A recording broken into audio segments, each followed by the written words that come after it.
Hola oyentes de Radio Sefarad, volvemos a encontrarnos en España-Israel, Encuentros y Desencuentros, esta sección de José Antonio Lifona. Hola José. Muy buenas tardes. Muy buenas. Pues estábamos hablando en el capítulo anterior el primer periodo israelí, por llamarlo, desde el establecimiento del Estado del año 49 al 56, pero que a partir del año 56 nos empezabas a mencionar una serie de factores que hacen que cambie la visión que en Israel se tiene de España, tanto por un problema o una problemática interna del propio Partido Laborista, tanto como por la inminente o por lo menos el horizonte de independencia de los países africanos, entre ellos Marruecos, ¿no? Correcto. En efecto, desde el año 1948, la creación del Estado de Israel, hasta el año 56, digamos que había habido un desencuentro total y básicamente un rechazo de la Israel socialista a la España franquista. Como ya dije, ¿por qué existe un cambio de mentalidad? Existe un grupo de diplomáticos israelíes importantes que fuerzan a su gobierno a considerar la realpolitik. España ya no es la España del año 45-49, ya no es la España ya es un aliado de Estados Unidos, se han creado las bases norteamericanas, hay un acuerdo de amistad España-Estados Unidos, visita de Eisenhower, y efectivamente... ¿Qué pasó Mr. Marshall? Precisamente, pasó Mr. Marshall sin que en España dejaran los dineros, igual que dejaron en otro país. Igual que en la película. Efectivamente. Y ese grupo de diplomáticos fuerzan a su gobierno a la realpolitik. Intentan en el año 1954 que el gobierno de Israel pudiera crear un consulado general en Barcelona. ¿Por qué Barcelona y no Madrid? Por dos razones. Uno, sabían que tal vez si se pedía Madrid el rechazo por parte del gobierno de Franco sería mayor. Y el segundo, era más fácil Barcelona que Madrid. Segundo, porque Barcelona tenía enlace con los puertos de Haifa. Había una gran línea naviera, la compañía ZIM, la gran compañía naviera israelí, transportaba contenedores vía América Latina y vía Estados Unidos de Haifa pasando por Barcelona. Por lo tanto, era importante, había marineros, había transacciones económicas que motivaban y justificaban. Por supuesto, el gobierno español lo rechazó. Eso fue el año 54, primera presión por parte de los diplomáticos israelíes. En el año 55, efectivamente, se logra que por primera vez Israel vote algo a favor de España, y es el ingreso de España en la UNESCO. Y Israel, por primera vez, vota a favor de España para que España ingrese en un organismo internacional como la UNESCO. O sea que España ingresó antes en la UNESCO que en las Naciones Unidas. Correcto. No, es que tengo un flashback con la Autoridad Nacional Palestina. Exactamente, sí, tiene similitud en ese sentido. Sí. En ese sentido. Y a partir de ahí, el voto de UNESCO, me puedo equivocar, puede ser noviembre, diciembre del 55, se precipitan los acontecimientos y en enero del 56 el Consejo de Gobierno, el Consejo de Ministros del Estado de Israel debate internamente si solicitar y establecer relaciones diplomáticas con España.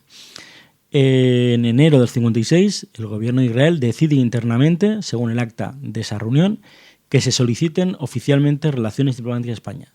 Y así se hace vía Embajada de Israel en París. Se contacta con el embajador de España en París y para ofrecerle que el Estado de Israel quiere establecer relaciones formales y oficiales y diplomáticas a pleno rango con España. Y España dice no. Es decir, dice, hasta hoy el gobierno de Israel ha sido un enemigo para España, nos ha condenado en la Sociedad de Naciones, en Naciones Unidas, ha votado en contra, sus discursos han sido críticos. En este momento se puede decir, ustedes llegan tarde. ¿Y por qué llegan tarde? Porque en ese periodo de tiempo España ya ha fundamentado, aunque muchas veces también es más mito que realidad, lo que luego se llamaría la tradicional amistad hispano-árabe.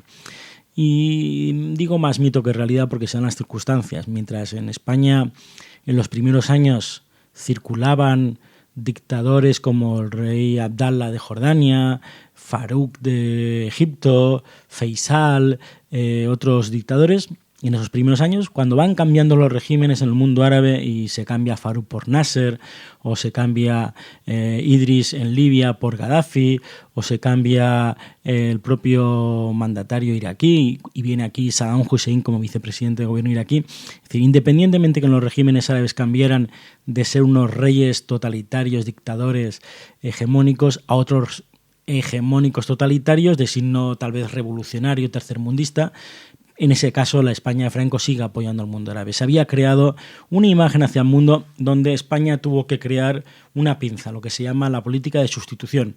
Mientras el mundo occidental, Estados Unidos y la Sociedad de Naciones Occidentales de Europa votan en contra de España, consigue que, por un lado, América Latina y, por otro lado, el mundo afroárabe voten a favor. Como digo, en el año 56, Israel se acerca a España e Israel quiere establecer relaciones diplomáticas con España, lo solicita, pero en su planteamiento es básicamente de realpolitik, independientemente que también hubo oposición dentro del gobierno y oposición dentro de la sociedad, opinión pública israelí. Estamos todavía en los años 56, donde todavía gobierna con gran fuerza el Partido Socialista y el Partido Mapán. ¿Y por qué el año 56 es importante? Por la descolonización de las colonias de Francia, básicamente, y de España, que son Marruecos. Marruecos tiene una población de más de 300.000 judíos que Israel sabe que tendrán que salir algún día de su patria. Y cuando en el año 56 se establece la descolonización y abandona Francia y España y se crea el Reino de Marruecos, esos judíos no tienen facilidades para salir de Marruecos. Marruecos en aquel momento tiene unos puntos de acercamiento con Nasser y la población marroquí no tiene libertad de movimientos, incluso no hay libertad de correspondencia postal, y se crea algo muy importante, que es la necesidad de hacer salir a los judíos que quieren emigrar al Estado de Israel. Y ahí es otra de esas encuentros entre una España franquista, efectivamente, y un Israel socialista, que se habían enemistado y se habían opuesto y se habían dado la espalda durante esos años y que durará durante mucho tiempo, hasta el 17 de enero del 86. Sin embargo, poca gente sabe que entre el año 57-58 y el 61 en primera operación y del 61 al 63, España, Franco, será un aliado efectivo y humanitario a Israel. Cuando Israel pide al general Franco su ayuda para poder sacar los judíos de forma clandestina de Marruecos, Franco dice que sí.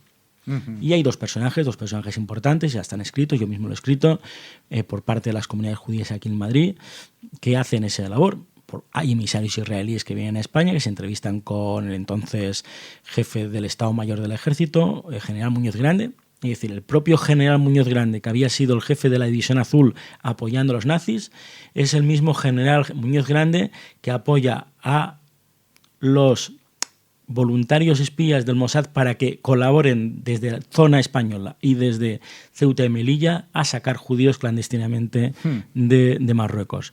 Por lo tanto, hay un personaje importante que conocía muy bien a Muñoz Grande y al general Franco también y a otros generales franquistas de su época de Melilla, que es Salama, el gran Salama, y también el entonces presidente de la Comunidad de Madrid, Max Massien. De distinta forma, ambos logran, además de los propios emisarios israelíes, que se reconsidere y que España tenga una actitud humanitaria. Y por lo tanto, en esa primera fase, que es clandestina total, entre 57-58 hasta el año 61, de esos 60.000 judíos que salen de Marruecos de forma clandestina, una gran mayoría pasen por Ceuta y Melilla, pasen a un campamento que estaba en las playas de Málaga, había otro campamento en zona de Gibraltar, luego directamente desde Málaga o Gibraltar se dirigían hacia Marsella, pero había, por ejemplo, las playas de Alhucemas, había un destacamento de la Legión que estuvo ayudando, y todo, ¿creen ustedes que es sintomático? En los últimos 15 años España ha tenido un elemento que es la inmigración. Y todos nosotros, lamentablemente, hemos visto como pateras, pequeñas balsas, en unos casos llenas de migrantes magrebíes, en otros casos africanos, han perdido su vida en el mar porque no han podido llegar a tierra. Pues toda esta operación se desencadena por una razón. La primera patera, los primeros muertos en el estrecho, lamentablemente no son magrebíes o no son africanos que quieren venir a España en los años 80 y 90 del siglo XX para tener una mejor vida social y económica. Son un grupo, es un barco que se llama Piscis, lleno de unos 18, 19 judíos, con un capitán del barco, era una pequeña fragata, pequeñita, un capitán español y un enlace agente del Mossad, que era el radiotelegrafista, que una noche, teniendo muy mala mar, hay un naufragio y mueren todos, salvo, casualidad, el capitán español. Murieron los 18 o 19 judíos, incluso fueron hasta casi 23, creo, incluyendo el propio agente del Mossad. A partir de ahí se da a entender y se descubre toda la operación de los agentes del Mossad que estaban en connivencia con dos estados, el gobierno francés y el gobierno español, son los que están ayudando al gobierno de Israel a sacar todos los judíos que puedan de forma clandestina, no masivamente, en pequeños grupos de 20, en taxis, en pequeñas fragatas, en los ferries, saliendo algunos por Ifni también, por la zona sur, por la zona norte, básicamente Ceuta, Melilla, Lucemas, Gibraltar, Marsella. Una pregunta, porque ahora nombraste la colaboración incluso del gobierno francés, por supuesto, que tampoco tenía que ver con la España franquista, entiendo. Que no, pero el gobierno francés también tenía intereses en Marruecos. Tenía intereses en Marruecos y la colaboración no era con la España franquista. El gobierno francés ayudaba al gobierno de Israel. Y otra pregunta, el rey de Marruecos se supone que, o por lo menos así cuentan, que era un gran amigo de los judíos. Entonces estaba Mohamed V, todavía estaba el abuelo. El abuelo del actual, y más tarde viene su hijo Hassan II y ahora está gobernando su nieto. Existen distintas partes. La historia siempre se crean mitos. Efectivamente, hubo un ministro judío, el ministro de Correos, y hubo algún hombre más de la colonia judía de Marruecos que después del 56 estuvo en los gobiernos de Marruecos de Mohamed V. Pero pensemos que la independencia es el año 56, hasta el año 57-58 puede ser una actitud normal. A partir del año 58 el panarabismo árabe, la presión de Nasser, y existe el año 59 una reunión de la Liga Árabe en Casablanca. A partir de ahí el gobierno marroquí se siente muy presionado y por lo tanto el mito de la amistad con los judíos también se muere. Hay un partido Listiklak muy nacionalista que crean bastantes discursos antisemitas en Marruecos.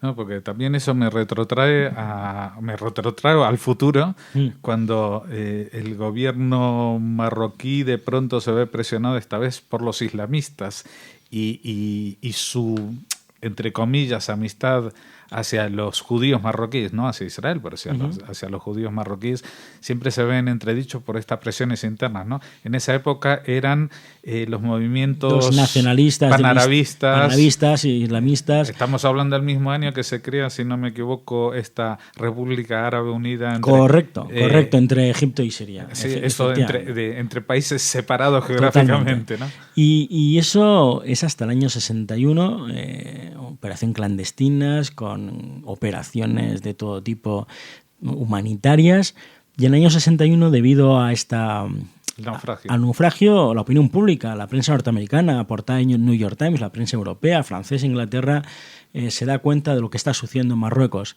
Después de un periodo en que se paraliza, entre el año 61 y 63, ha muerto ya Mohamed V, está gobernando su hijo Hassan II, y Hassan II, está escrito, llega a un acuerdo con la agencia judía y para facilitar de forma no clandestina, más visible, pero no de forma muy, muy publicitaria, la salida de otros 100.000 judíos previo pago. Y se sabe que una de las fortunas de una cuenta que había en Suiza, la agencia judía pagaba por cada judío que salía de Marruecos.